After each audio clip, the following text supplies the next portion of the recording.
ठीक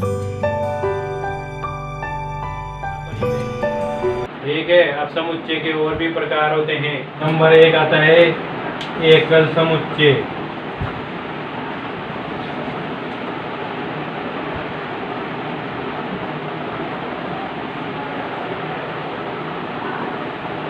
जिस समुच्चय में केवल एक ही अवयव हो वह एकल समुच्चय कहलाता है। यूनिट 1 ये एकल समुच्चय हो गया। ये 2 ये भी एकल समुच्चय का उदाहरण हो गया। दूसरा आता है रिक्त समुच्चय।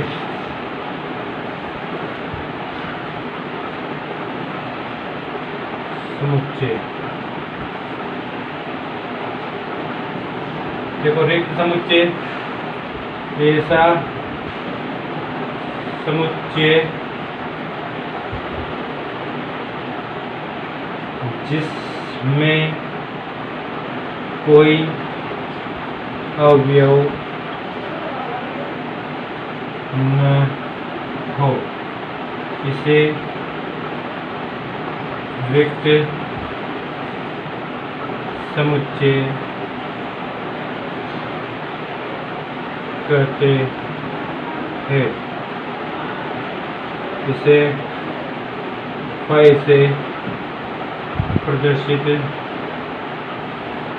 फाई या खाली मध्य कोष्ठक से प्रदर्शित करते हैं। ये फाई या फिर मझला कोष्ठक। अब रिक्त समुच्चय कैसा होता है? तो ऐसा समुच्चय जिसमें कोई भी अवयव ना हो वो रिक्त समुच्चय कहलाएगा। अब ऐसे कौन सी जगह? तो ऐसी प्राकृतिक संख्याएं ढूंढें जो 4 और 3 के बीच में आती हो। 4 और 3 के बीच में कोई भी प्राकृतिक संख्या नहीं आती है, अतः ऐसा रिक्त समुच्चय ही होगा। 4 और 3 के बीच में अगर हम प्राकृतिक संख्या ढूंढें तो कोई से भी नहीं है, जबकि परिमेय संख्या में आ सकती है। ठीक है, ऐसी प्राकृतिक संख्याएं जो 3 व 4 के मध्य आती है, ये आ जाएगी रिक्त फाई क्या मतलब होता है। और ध्यान रखना, ये अगर ऐसा लिखा हुआ है तो ये रिक्त समुच्चय नहीं है, ये रिक्त समुच्चय नहीं है। ठीक, क्योंकि इसमें फाई का अवयव हो गया। ये फाई क्या हो गया? अवयव हो गया इस बार समुच्चय का, इसलिए ये तो हमारे पास रिक्त नहीं होगा। अब ऐसी कई चीजें हैं जिसमें रिक्त समुच्चय आएगा। अगर कहा जाए कि तुम्हारी पसंदीदा पुस्तक, ठीक है, अब हम अपनी पसंदीदा पुस्तक, तो पसंदीदा पुस्तक का कोई मापदंड नहीं होता। ठीक है, सब लोगों को अलग अलग पुस्तक पसंद हो सकती है। किसी को गणित की, किसी को सामाजिक की, किसी को विज्ञान की। तो हम यहाँ पर पता नहीं लगा सकते कि कौन सी बढ़िया पुस्तक है। ठीक है, संसार के सर्वश्रेष्ठ क्रिकेटर, अब यहाँ सर्वश्रेष्ठ क्रिकेटर की बात आ रही है तो यहाँ पर भी रिक्त समुच्चय होगा।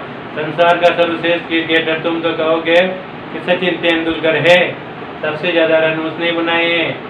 और ऑस्ट्रेलिया के ये वाले कहेंगे कि रॉबर्ट बैडमैन है, और वेस्ट इंडीज वाले कहेंगे कि ब्रायन लारा है।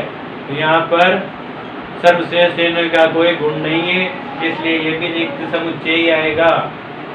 संसार का सबसे ईमानदार व्यक्ति कौन है? मैं ही हूँ,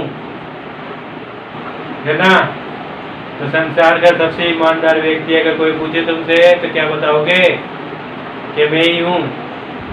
अब ईमानदार होना भी एक गुण है, ईमानदारी का भी हम पता नहीं लगा सकते कि कितना ईमानदार है कितना नहीं है, इसलिए इस ईमानदारी वाले को भी क्या लिखेंगे? रिक्त समुच्चय में लिखेंगे। दो समुच्चय हो गए, एक तो एकल समुच्चय, एक रिक्त समुच्चय। तीसरा आता है परिमित तथा अपरिमित संख्याओं का समुच्चय। थर्ड नंबर, परिमित संख्याओं का समुच्चय।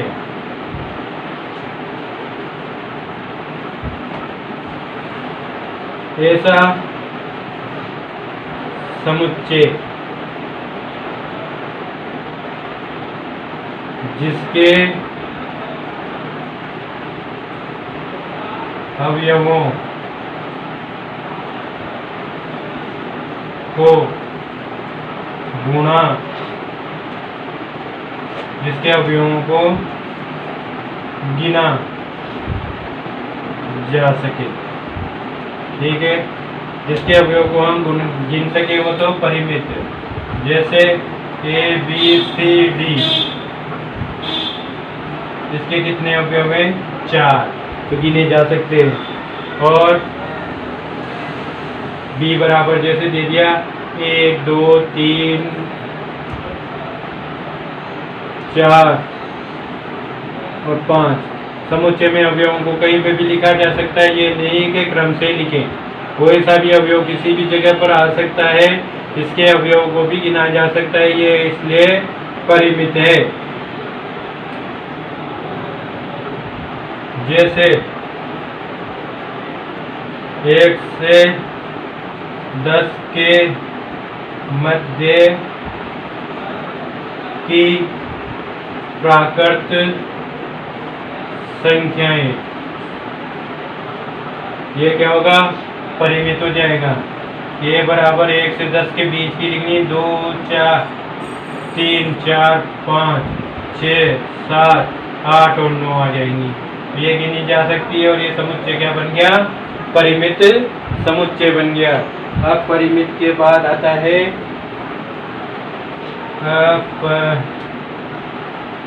अपरिमित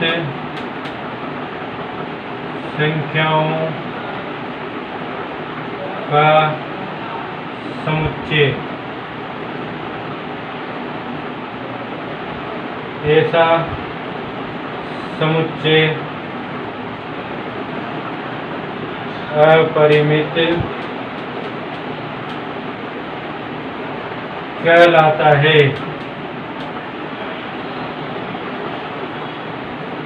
जिसके अवयव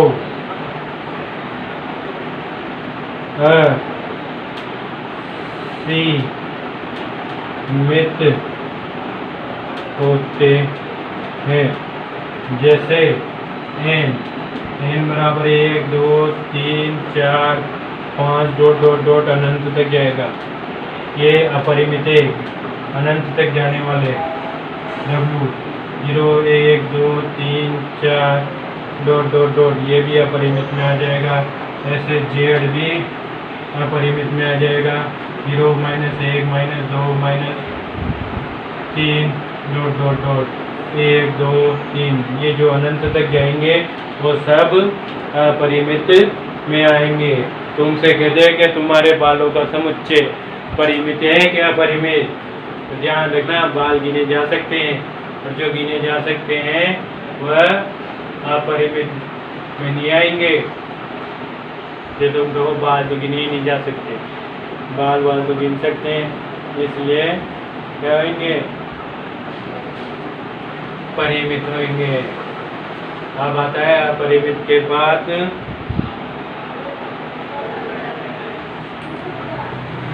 अगला समुच्चय, वो है संघ समुच्चय। देखो संघ समुच्चय में क्या होता है, यूनियन। यूनियन को सभी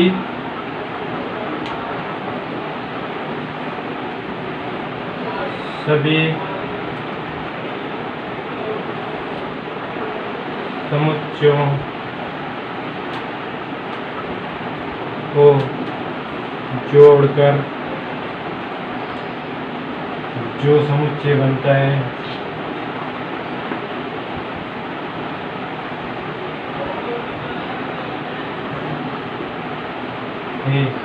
या जिस समुच्चय में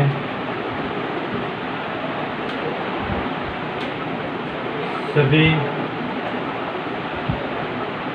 समुच्चय के अवयव विद्यमान हो।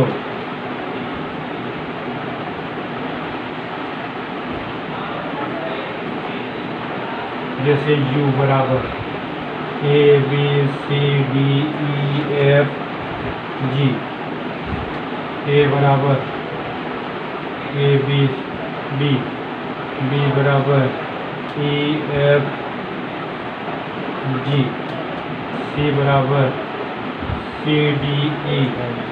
एक तो U क्या हो जाएगा, यूनियन सेट हो जाएगा, संघ समुच्चय। ये हो जाएगा संघ समुच्चय, संघ समुच्चय, क्योंकि इसमें इन सभी समुच्चय के अवयव विद्यमान है। सार्वत्रिक समुच्चय या संघ समुच्चय, सार्वत्रिक समुच्चय को भी कह सकते हैं कि सार्वत्रिक समुच्चय या संघ समुच्चय, दोनों एक ही बात है।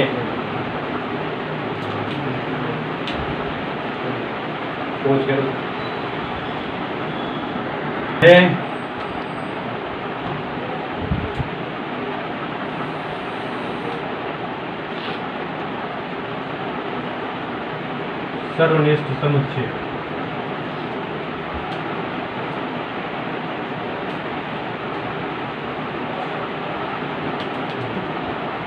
ठीक है। दो समुच्चय, दो अरिक्त होने चाहिए, अरिक्त समुच्चय ए व बी का सर्वनिष्ठ या उभयनिष्ठ समुच्चय, उभयनिष्ठ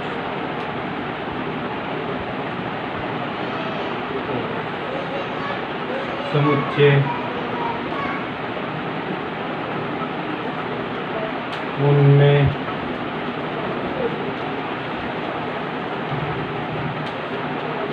मिलने वाले अवयवों का समुच्चय होता है। ठीक, जैसे ए बराबर दे रखा है A B C और B, तो इन दोनों का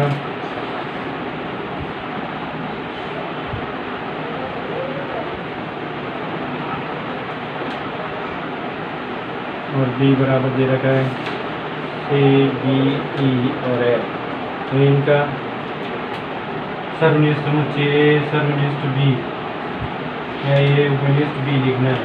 ये सर्वनिष्ठ का चिन्ह है उल्टा U, तो A B कौन कौन मिल रहा है इसमें, C और D, तो ये इनका सर्वनिष्ठ समुच्चय या उभयनिष्ठ समुच्चय हो जाएगा। अब दो समुच्चयों का संघ समुच्चय, ये होता है ए यूनियन बी। ठीक है, दो अरिक्त समुच्चय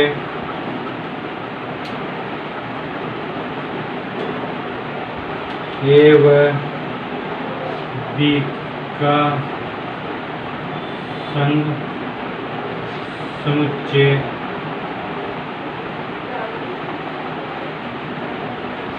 उनके अवयवों को साथ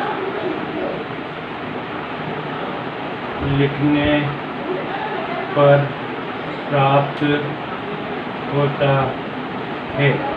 जैसे ए बराबर दे रखा है ए बी सी डी और बी बराबर दे रखा है सी डी ई एफ। ठीक, तो इनका ए यूनियन बी करेंगे।